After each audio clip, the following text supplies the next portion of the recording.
Good afternoon. Scott Jensen here on the last day of 2022. Interesting. On December 31st, around the world, oftentimes we see wrap-ups of the past year, what's happened politically. I think across our planet, we're seeing, if you will, a wrap-up of what's gone on with COVID. At Christmas, I received a couple of gifts. One of them was this book by John Meacham, and it was And There Was Light.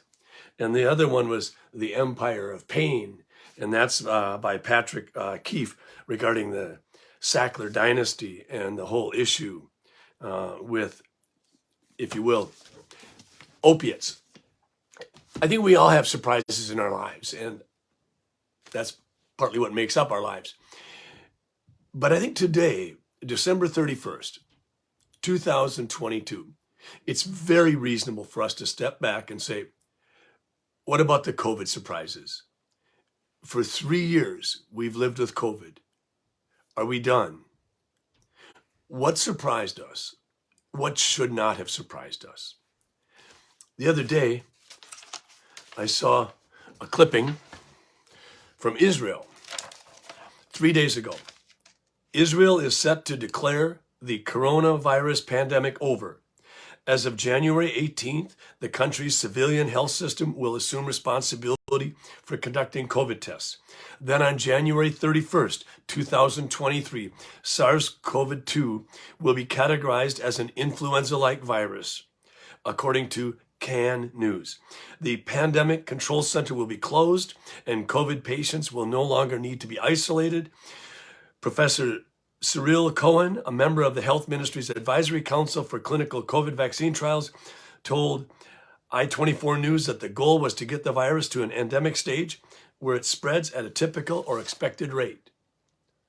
That was 3 days ago. What I want to talk about today is an article from Stat, if you want to look it up. Stat, and it was written by Helen Branswell, and it came out December 27, 2022. And the title of it is 3 years on, the pandemic and our response have been jolting. Here's what even the experts didn't see coming. I think this is a critically important issue because some of the surprises are truly surprises. Others, perhaps we shouldn't have been surprised. But I want to introduce my talk today by commenting on this book I released 5 months ago. And the title of the book is We've Been Played: Exposing the Triad of Tyranny. You can get a hold of a copy of the book by going to drscottjensenbook.com, DrScottJensenBook.com.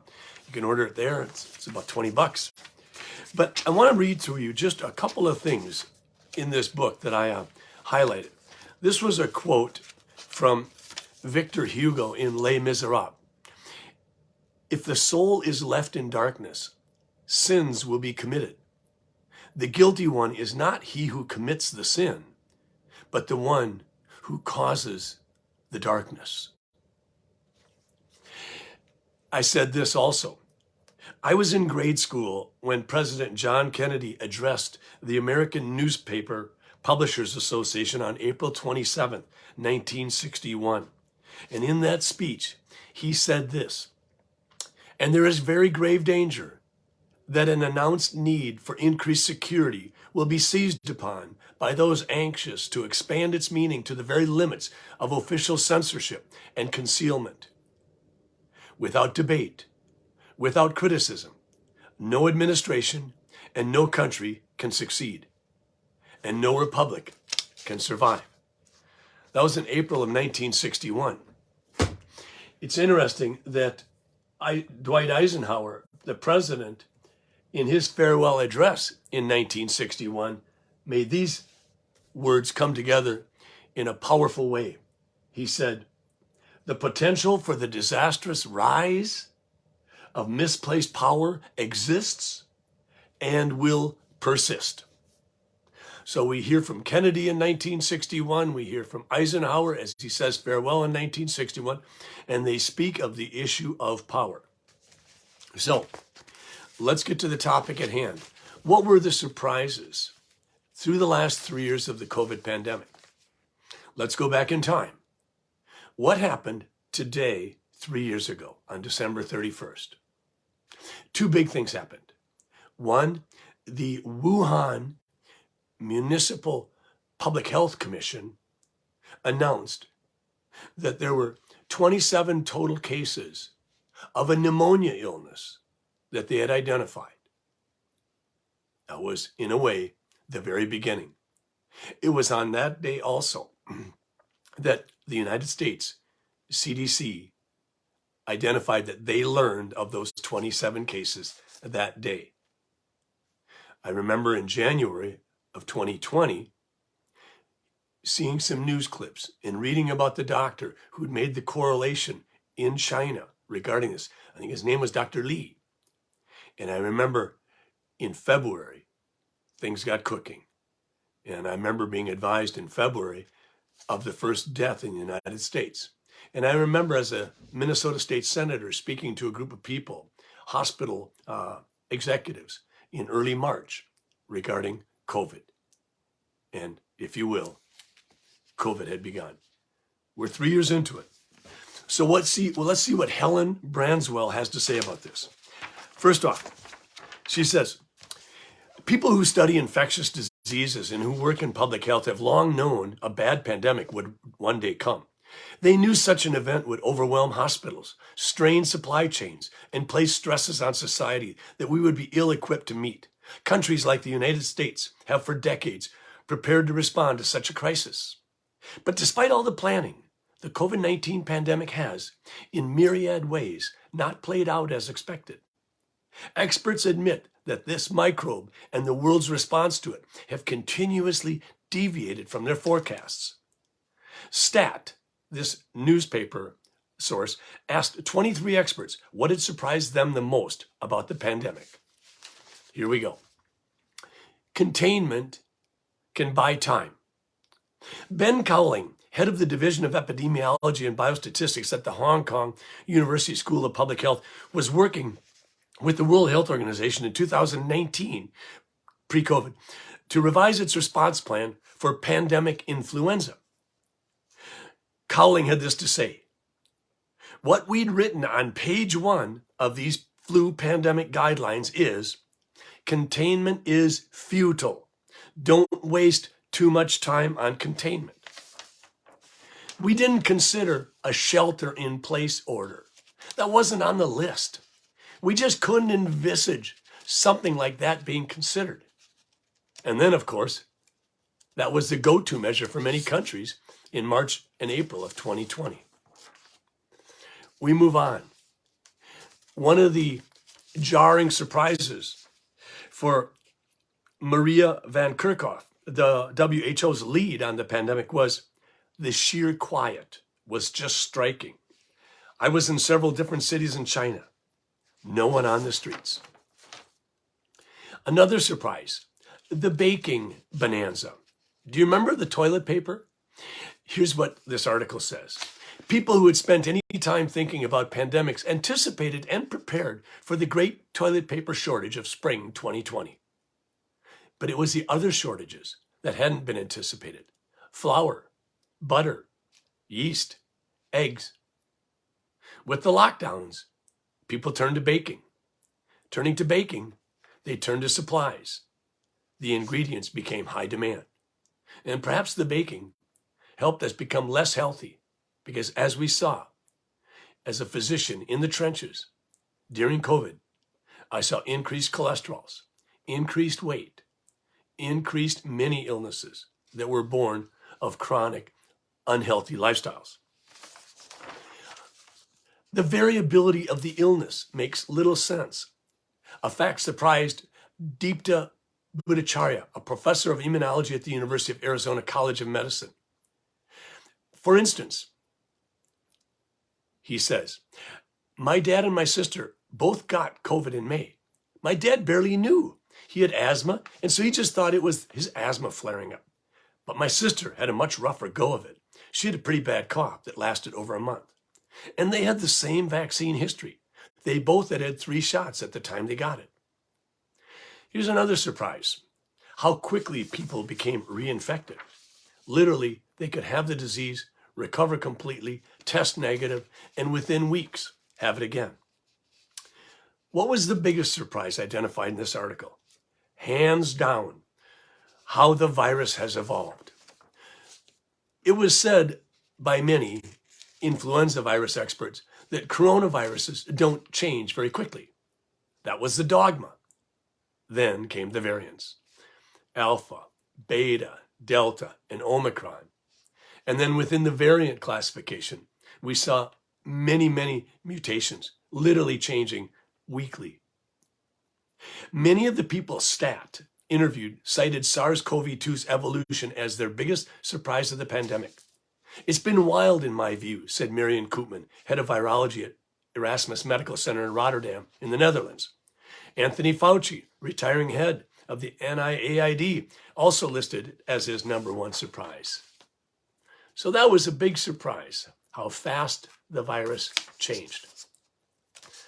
Another surprise, it had to do with the public health issue. Dr. Bieniaz said there was a huge loss of trust in the scientific community.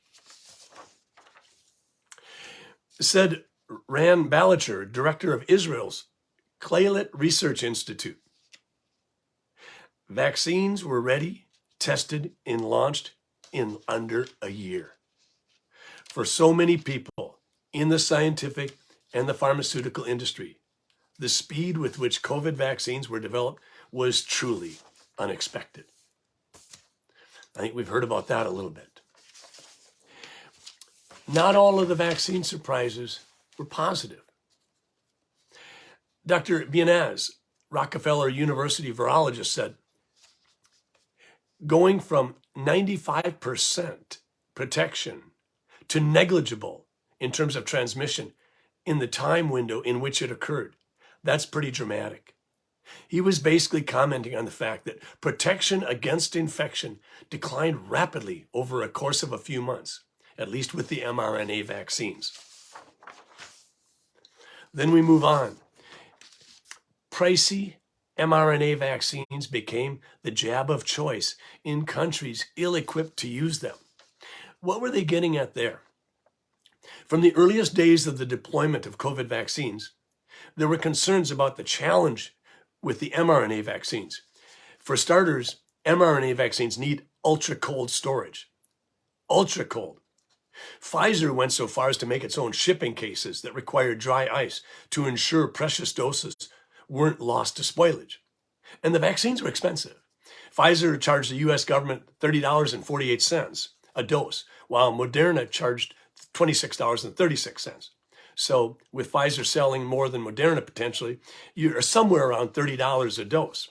Those characteristics alone made the mRNA vaccines ill-suited for low-income countries, where maintaining a regular cold chain, ensuring vaccines are stored at fridge temperature every step of the way, is a challenge. But ultra-cold chain along the way, forget about it. So it was thought that low-income countries might well utilize a different vaccine. But the world's desire for mRNA vaccines surprised many, including Seth Berkley, the CEO of Gavi, the Vaccine Alliance. Gavi was a key player in COVAX, the organization set up by the World Health Organization and other partners to buy and distribute vaccines to countries that couldn't otherwise have procured them. This is what Seth Berkley said. We had good alternatives that were high efficacy and maybe even longer duration of protection and stable at regular room temperatures. But countries wanted the mRNA. He noted that AstraZeneca and Novavax vaccines produced by the Serum Institute of India cost $3 a dose, a tenth of the price. Quote, the normal behavior would be that the low-priced, high-quality vaccines would replace the high-quality, much more expensive vaccines that are more difficult to use. But that didn't happen. Another surprise. For the first couple of years of the pandemic, other respiratory viruses seemed to be on hiatus. It was almost like COVID cleared the deck. Now, as a physician in the trenches in everyday medicine, I would say that in part, I think what you don't look for, you won't find. And so we were doing tremendous amount of testing for COVID. But the number of tests that clinics in urgent care centers and emergency rooms were doing for influenza, RSV, mono, even strep dropped dramatically. Everybody was being tested for COVID.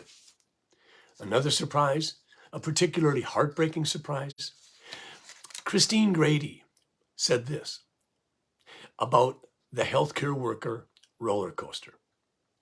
Very early on, people treated health workers like pariahs because they feared catching the new disease from them, said Christine Grady, who's chief of the Department of Bioethics at the NIH's Clinical Center. She also happens to be married to Tony Fauci. You might find that interesting. So she said that early on, they were treated like pariahs. Then for a time, healthcare workers were heroes.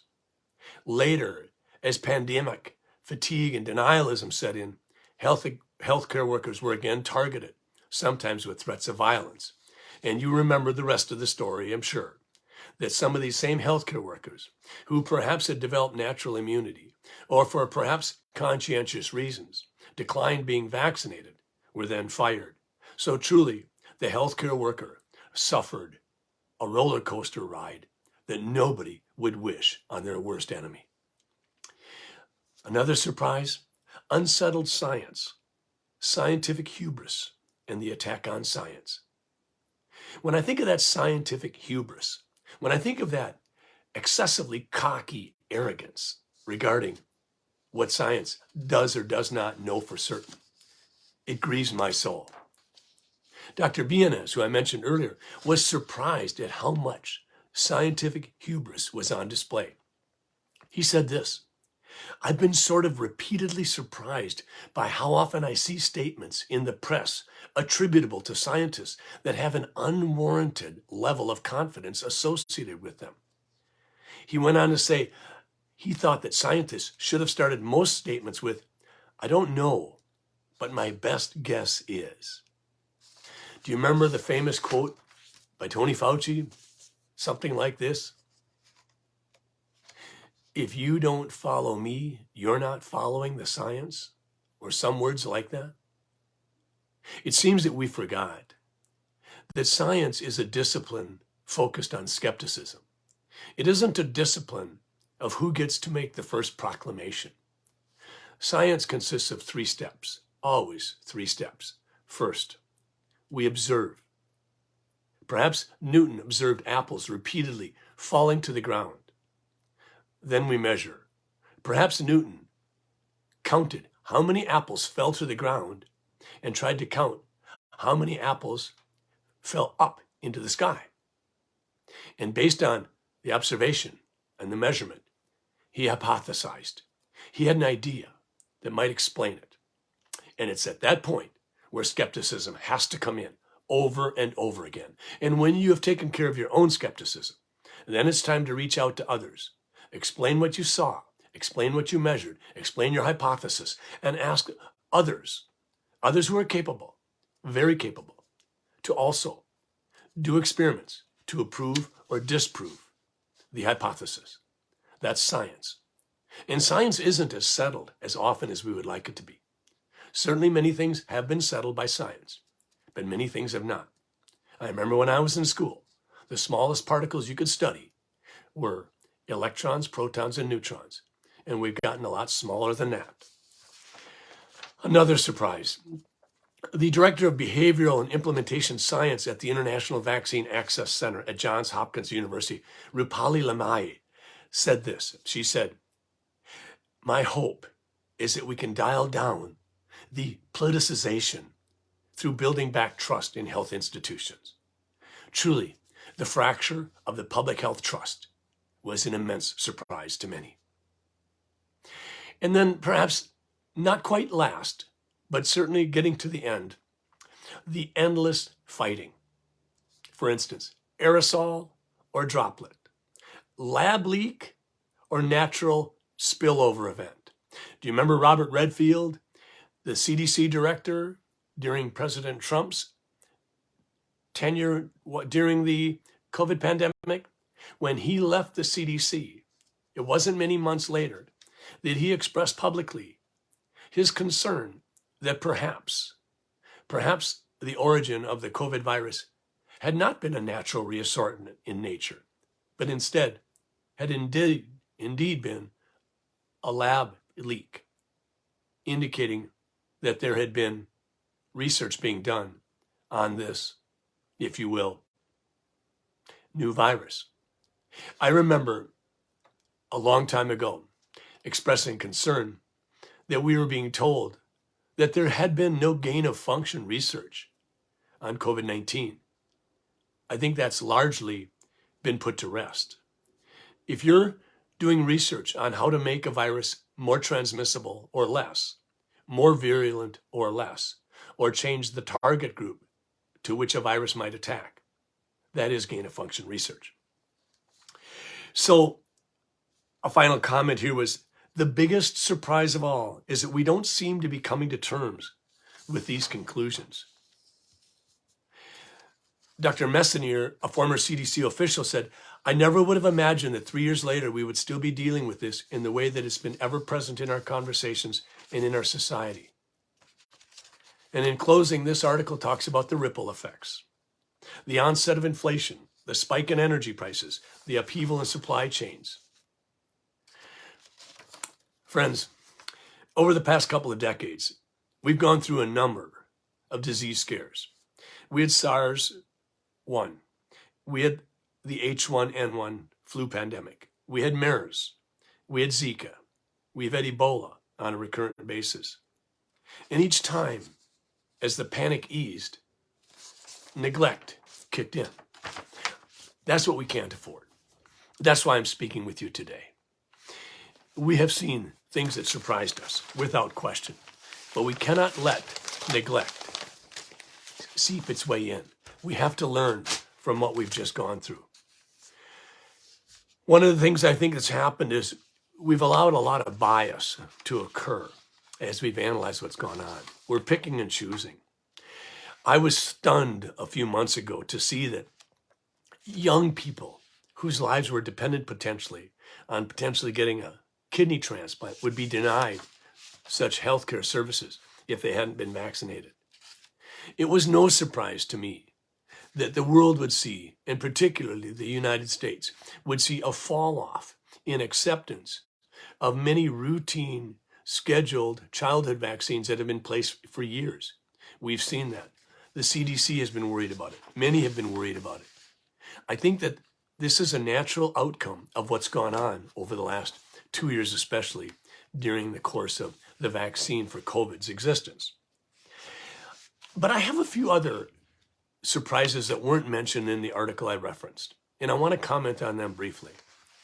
Had someone told me that we would accuse Twitter of rigging the debate on COVID 3 years ago, I would have said, how would that happen? How would that look? But I think we all know how it happened now, and I think we all know how it looked. I think that when I wrote my book, We've Been Played, when I said these words, I had no idea how time would prove me correct. I said this: in an age of information, where both disinformation and misinformation abound, complicated by never-ending propaganda and political agendas, it has never been more important to accurately discern what is true. But at the same time, never before has such massive censorship, suppression, and restricted access to real data been so dominating. These are difficult times. Finding credible and trustworthy sources is increasingly challenging, but it is the raw truth that will set each of us free. So pursue it with all that is within you. Remember that your own hesitation and doubt can be your worst enemies. When I used to quote a source, I never thought prior to quoting it, I should look up its bias rating or look up its credibility. I always sort of took it for granted. One of my kids challenged me on that, and they helped change me in that regard. I have definitely become more and more skeptical, and I think I've always been pretty darn skeptical. As we wrap up 2022 and get ready to move into 2023. I think it's really important for us to just take a few moments and say, what were the biggest surprises during this COVID-19 chapter of human history for you? What were you most frustrated with? What frightened you the most? The article I talked about commented on many surprises and certainly highlighted things like how fast the COVID virus was able to mutate and change, how quickly it seemed that what we thought might be lasting immunity went away. I remember in the wake of the SARS Corona 1 epidemic, which never really got anywhere near what it was thought to potentially capable of. I remember even 5 years after that, people who had had SARS Corona 1 demonstrated antibodies. With COVID-19, we've seen a much more erratic maintenance or retention of antibody protection. But during COVID-19, I think for me, when I put my head on the pillow at night and I look back to my journey with COVID over the last 3 years, the biggest surprises are probably the ones that affected me most deeply. I remember as a physician being encouraged to address the diagnosis and even the completion of death certificates differently with COVID than I had been in my previous 35, 40 years of medicine, whether we're talking about an influenza epidemic or whatever. That surprised me big time. I remember being incredibly surprised that instead of, as a sitting Minnesota State Senator, being contacted by the Department of Health, instead being ignored and then having my license investigated 5 times. I remember the testing with the PCR and the cycling 45 times so that literally, as Tony Fauci said, you could have a positive test simply because secretions might have nothing more than a couple of dead nucleotides present in them. I remember being encouraged to make the diagnosis without a positive test for months and months on end. All we needed was 2 out of 3 cardinal symptoms: fever, cough, shortness of breath. You got 2 of them, you got COVID if you want to. These were the things that I remember. But as we saw over the last 12 months, the biggest surprise for Scott Jensen was the coming together of big government, big tech, and big pharma to wield over citizens and nations across the globe a power and a control that we might never have imagined. And for me, that's the biggest reason why we have to keep having the conversations. Without question, we have to learn what we have experienced over the last 3 years. And as we put things down, and as we create pandemic response manuals, we must remember that what's being put in those manuals is important, thoughtful information that should not be discarded in the moment of panic, because that's what happened from 2001 to 2020. We had plans as to how we should deal with pandemics, and a lot of the research that had been put down in good faith and based on good studies was thrown under the bus, thrown out the window, and we came up with new, in the moment, fad type of encouragements. I still remember when we had leaders telling us, don't wear masks, then wear masks. When leaders said, this is nothing more than a bad cold or an influenza. And then when I said it, I was demonized. We must never forget, when we put together data driven by studies, we don't get to throw that out just because we're feeling a little panicky. And I'm going to close with these comments. Today's December 31st, 2022. 3 years ago to the day, the CDC in the United States learned that there were a total of 27 cases in Wuhan, China, of a pneumonia outbreak. 3 years today. So as we go forward into 2023, I'd ask you all. I wrote a book We've been played. You can get a copy at drscottjensenbook.com, DrScottJensenBook.com. And I close with these words. Follow your conscience, free from fear, coercion, and deceit.